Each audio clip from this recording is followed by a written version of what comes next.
Viewers, Shivan Ahmed online touch চ্যানেলের পক্ষ থেকে আপনাদের সকলকে স্বাগতম। আশা করি সকলে ভালো আছেন। আজকে আমি আবার হাজির হয়েছি নতুন একটি ক্লাস নিয়ে। আপনারা জানেন যে আমি নতুন অনলাইন একটি কোর্সের ব্যবস্থা করেছি। তো আজকে সেটার 4 নাম্বার ক্লাস। তো 4 নাম্বার ক্লাসটি আজকে যে বিষয়টি নিয়ে হবে সেটা হচ্ছে যে আপনারা জানেন 3 নাম্বার ক্লাসটিতে আমি দেখিয়েছিলাম একটি ফ্রিজের প্রধান যে 4টি অংশ থাকে সেগুলো।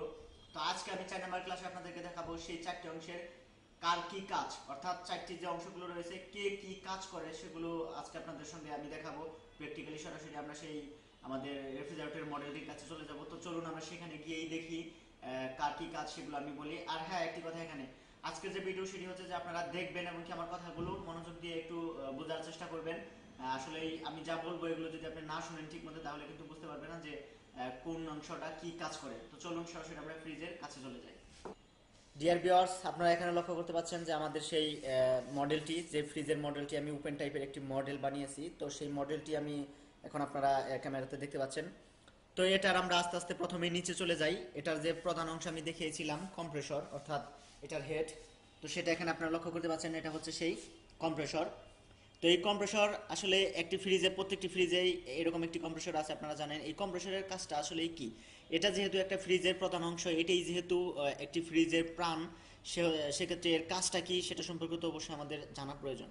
আপনার বাসায় আপনি যখন আপনার ফ্রিজটি অন করেন, অর্থাৎ পাওয়ার সাপ্লাই দেন, ফ্রিজটি যখন চলে তখন কিন্তু একটি শব্দ হয়ে ফ্রিজটি চলা শুরু করে। অর্থাৎ শব্দটা কোথায় থেকে হয়, সেটা এই কম্প্রেসর থেকে হয়। অর্থাৎ এই কম্প্রেসরটা যখন চলবে তখন কিন্তু এই কম্প্রেসর চলার একটা সামান্য একটু হালকা একটু আওয়াজ আছে। কিছু কম্প্রেসরে একদমই কম হয়, কিছু কম্প্রেসরে অনেকটাই বেশি হয়। তো এই কম্প্রেসরটা, এটার যে কাজটা হচ্ছে, আপনার ফ্রিজটি চালু হওয়ার পর, অর্থাৎ ফ্রিজ চালু হওয়ার পর ইভাপোরেটর, আপনারা উপরে যদি লক্ষ্য করুন দেখতে পারবেন ইভাপোরেটর। এটা হচ্ছে সেই ইভাপোরেটর, অর্থাৎ যেখানে ঠান্ডা হয় আমরা আমাদের ভেজিটেবল, শাকসবজি, মাছ মাংস আমরা যেখানে রাখি, অর্থাৎ পানি, ফল ফ্রুট যাই বলি আমরা যেখানে রাখি, সেই অংশটাকে ইভাপোরেটর বলে। তো এই যে ইভাপোরেটরটা, এই ইভাপোরেটরে কিন্তু আমরা আসলেই সরাসরি আমরা আপনার যে বলে সবজি এবং কি ফল ফ্রুট এগুলোই আমরা এদিকে বেশি রাখি। তো এটা হচ্ছে এই ইভাপোরেটরের মধ্যে আমাদের কিছু লিকুইড থাকে। তো এই কম্প্রেসরের কাজটা হচ্ছে যে এই কম্প্রেসরটা চালু করার পরই ইভাপোরেটর থেকে যে লিকুইডটা, অর্থাৎ নিম্নচাপের বাষ্পটা থাকে, সেই বাষ্পটা এই কম্প্রেসরটা টেনে আনে। টেনে আনার পর এই কম্প্রেসরটা সেই নিম্নচাপের বাষ্পটাকে এর মাধ্যমে কম্প্রেস করে, অর্থাৎ এটা কিছু প্রসেসিং করার পর সেই নিম্নচাপের বাষ্পটাকে উচ্চ চাপের পরিণত করে, অর্থাৎ হাই প্রেশার ব্যাপারে পরিণত করে এটা আস্তে করে কনডেন্সারে প্রেরণ করে। আমরা কনডেন্সারে পরে আসব, কিন্তু তার আগে আমি আপনাদের ক্লিয়ার করে নেই এই কম্প্রেসরটা শুধু হচ্ছে কাজ এটাই যে আমাদের যে লিকুইড, অর্থাৎ এটার ভিতরে যে আমরা কিছু রেফ্রিজারেন্ট চার্জ করি, এক এক কম্প্রেসরে এক এক ধরনের রেফ্রিজারেন্ট চার্জ করতে হয়। সুতরাং এটার ভিতরে যে রেফ্রিজারেন্টটা থাকে সেই রেফ্রিজারেন্টের লিকুইডটা আমাদের ইভাপোরেটর থাকে, অর্থাৎ এটা চালু হওয়ার সঙ্গে সঙ্গে সেই ইভাপোরেটর থেকে লিকুইডটা টানে, অর্থাৎ নিম্নচাপের বাষ্পটা টেনে এই কম্প্রেসরটা সেটাকে কম্প্রেস করে উচ্চ চাপে পরিণত করে, অর্থাৎ হাই প্রেশার ব্যাপারে পরিণত করে সেটা কন্ডেন্সারে প্রেরণ করে। তো এই কাজটাই হচ্ছে এই কাজটা এটা অনবরত এই সাইকেলটি সে করতে থাকে। সে যতটুকু সময় এটা রানিং পিরিয়ডে থাকে সে এই কাজটি বারবার করতে থাকে। তো আমরা চলে আসি এখন এর পরের অংশ, অর্থাৎ কন্ডেন্সার, সেই কন্ডেন্সারের দিকে। এখানে আপনারা ডিয়ার ভিউয়ার্স দেখতে পাচ্ছেন সেই কন্ডেন্সার, এই যে অনেকগুলো ফিনস আছে, আর এখানে আপনারা দেখতে পাচ্ছেন এই যে লেয়ার, কন্ডেন্সারের কয়েকটি লেয়ার আপনারা দেখতে পাচ্ছেন, এগুলো আয়রনের লেয়ার। তো এই যে লেয়ারগুলো দেখতে পাচ্ছেন, এই কন্ডেন্সারের আসলে তো একটি কাজ আছে, তাই না? আপনার যে ফ্রিজের বডিতে হাত দিলে অনেক সময় গরম গরম অনুভব হয়, সেই গরমটা আসলে কই থেকে আসে, কোথায় থেকে? সেই গরমটা আমরা এই কন্ডেন্সার থেকে পেয়ে থাকি। এই কন্ডেন্সারটা প্রচুর পরিমাণে গরম হয় যখন আপনার ফ্রিজটি চলে। তো এই কন্ডেন্সারের কাজ কি? এই কম্প্রেসর কিন্তু এই হাই প্রেশার ব্যাপার করে এই কন্ডেন্সারের মধ্যে ওই আপনার হাই প্রেশার ব্যাপারটা প্রেরণ করে দিয়েছে, অর্থাৎ এই কম্প্রেসরের প্রত্যেকটি লেয়ারের ভিতরে সেই আপনার রেফ্রিজারেন্টটা এখানে চলে আসছে হাই প্রেশার ব্যাপার হিসেবে। তো এইটা একটা সময় যাইতে যাইতে এর শেষের দিকে, অর্থাৎ এর শেষের দিকে শেষে এই হাই প্রেশার ব্যাপারটা এখানে লিকুইডে পরিণত হয়ে যায়। অর্থাৎ কন্ডেন্সারের মেইন প্রধান যে কাজটা হচ্ছে সে এই হাই প্রেশারের ব্যাপারটাকে লিকুইডে পরিণত করে দিবে, এবং কি লিকুইডে পরিণত হওয়ার পর এটা সে স্ট্যান্ডার্ড ডায়ারের মাধ্যমে সেটা এর পরবর্তী অংশ এক্সপানশন ডিভাইস যেটাকে বলে সেটাতে প্রেরণ করে, সেদিক দিয়ে এটি আবার কম্প্রেসরে যায়। তো আমরা এই কন্ডেন্সারের মূল যে কাজটা আমরা বুঝতে পারতেছি সেটা হচ্ছে যে হাই প্রেশার ব্যাপারটা এর মধ্যে প্রবেশ করে এবং কি সে তার শেষের প্রান্তের দিকে এসে সে এটাকে লিকুইডে পরিণত করে।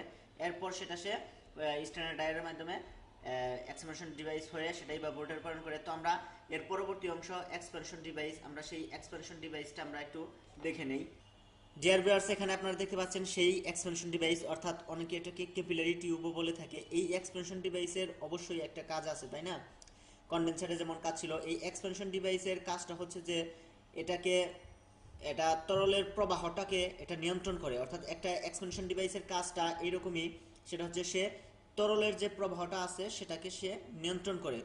তো এটা এর মাধ্যমে এই প্রবাহটাকে নিয়ন্ত্রণ করা, কন্ট্রোল করার পর সে কি করে, এই এক্সপেনশন ডিভাইস হয়ে যে আমাদের যে লিকুইডটা আসলো সেটা আমাদের সরাসরি ইভাপোরেটরে প্রেরণ করে।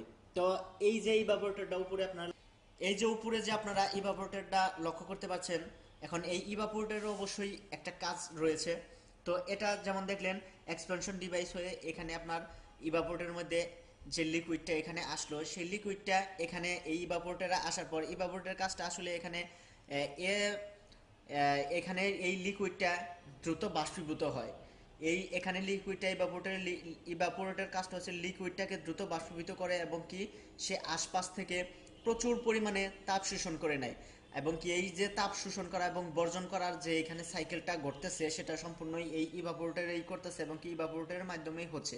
সুতরাং এই বর্জন এবং গ্রহণের মাধ্যমে আমরা এখানে ঠান্ডা অনুভব করি। অর্থাৎ এখানে ফ্রিজের ভিতরে যে আমরা ঠান্ডাটা পেয়ে থাকি, এই ইভাপোরেটর তার এই সাইকেলের মাধ্যমে আমরা এই ঠান্ডাটি পেয়ে থাকি। ইভাপোরেটরে লিকুইডটা আসার সঙ্গে সঙ্গে এটা দ্রুত বাষ্পীভূত হবে এবং আশপাশ থেকে প্রচুর পরিমাণে তাপ শোষণ করে। তো ইভাপোরেটর এইভাবেই তার কাজ বরাবর করতে থাকে। এই ইভাপোরেটর কি করে, কম্প্রেসরটা এই ইভাপোরেটর যে এই যে আপনারা যে লিকুইডটা আমরা পেলাম, এই লিকুইডটাকে টেনে কম্প্রেসর আবার প্রথম সেই বরাবরের মতো টেনে নিয়ে কম্প্রেসর সেটাকে কম্প্রেস করবে। কম্প্রেস করার পর আবার সেটা কন্ডেন্সারে প্রেরণ করবে। কন্ডেন্সার হয়ে এটা স্ট্যান্ডার্ড ডায়ার হয়ে পরিশোধিত হয়ে আবার সেটা এক্সপেনশন ডিভাইসের মাধ্যমে এটা আবার সেই ইভাপোরেটরে ফিরে আসবে।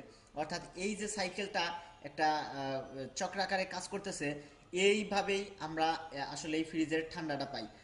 আমি আশা করি আপনারা বুঝতে পারছেন যে কম্প্রেসরের অ্যাকচুয়ালি কাজ কি, কন্ডেন্সারের কাজটা কি, এক্সপেনশন ডিভাইসের কাজ কি এবং কি ইভাপোরেটরের কাজ কি, আপনারা মেবি ক্লিয়ার। আর এখানে যে আমি আপনাদের সঙ্গে এই যে অনেক কথা বলতেছি, লেকচার দিচ্ছি, আসলে এগুলো কিন্তু বলতে গিয়ে হয়তো অনেক সময় আমার প্রবলেম হচ্ছে বা আটকে যাচ্ছি কোথাও। এগুলো আসলে কিন্তু মুখস্থ কোনো কথা বলতেছি না, এগুলো জাস্ট একদম প্রেজেন্ট নলেজ যেটাকে বলে। মানে এখন আমি আপনাদের সঙ্গে কথা বলতেছি, আমি একদম সরাসরি আমার নলেজ থেকে যা আসতেছে আমি সেইভাবে কথাগুলো বলতেছি। এগুলো যদি আমি মুখস্থ করে বা নোট করি তাহলে কিন্তু আরো অনেক ফ্রেশ হবে, ভালো হবে। তো ওই রকম আসলে তো সবসময় করা যায় না। লেকচার দেওয়ার সময় তো অনেক কিছু হয়, লেকচার দেওয়ার সময় অনেক সময় আমরা কথা বলতে আটকে যাই।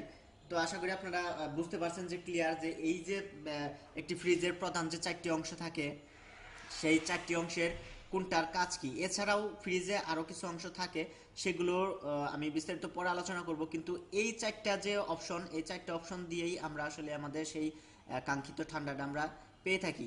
আশা করি সকলেই ক্লিয়ার। তো এই বলে আজকে এখানে আমরা শেষ করব।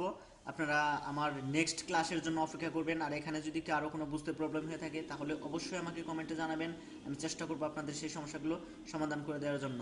আর হ্যাঁ, এখনও যারা সাবস্ক্রাইব করে নাই তারা এখনই আমার চ্যানেলটি সাবস্ক্রাইব করে নেন আমার নেক্সট আপডেট ভিডিওগুলো পেতে চাইলে। আর আমার প্লে লিস্টে আমি করেছি এই ভিডিওগুলো, সমস্ত ভিডিও আমার প্লে লিস্টের মধ্যে আপনারা খুঁজে পাবেন। তো ভালো থাকেন, সুস্থ থাকেন, আল্লাহ হাফেজ।